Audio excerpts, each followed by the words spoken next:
Hey everyone, today in this video I'm going to walk you through common station maintenance for the Dreame X60 Max Ultra Complete.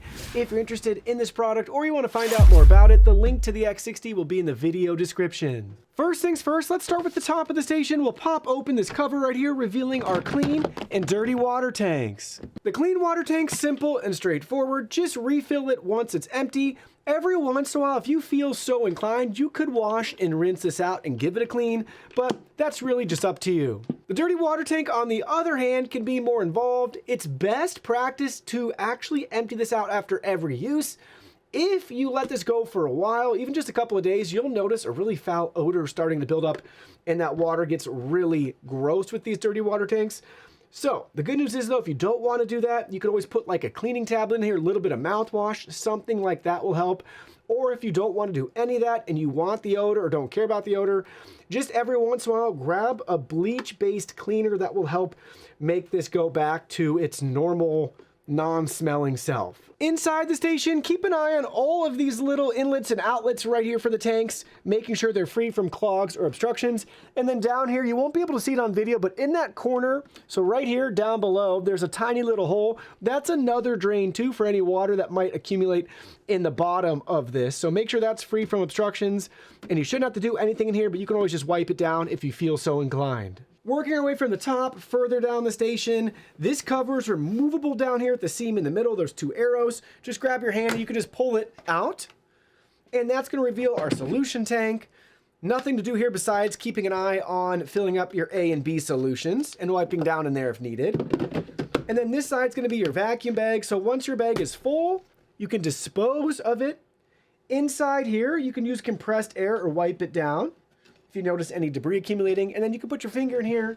You can feel around for any clogs, that sort of thing if you want, and then you can take your new vacuum bag and just line it up, and it pops right down in place, and then you push that down, the little black tab there for that to sit right there, and then you can take your cover and line it back up. It's going to look like that. You got your tabs up at the top and your arrows down below to keep everything in check, and there you go. We just put it right on like so.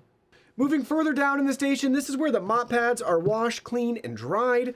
So in here, they make it really easy for maintenance. There's a little tiny plastic cover that pops off.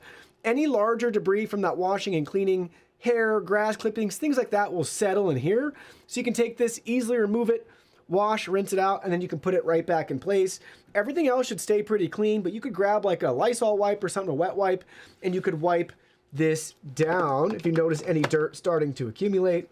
Same with checking the sensors there for charging, as well as the other sensor in there for the unit to communicate with it. We got another little water inlet there, so you can keep an eye on that.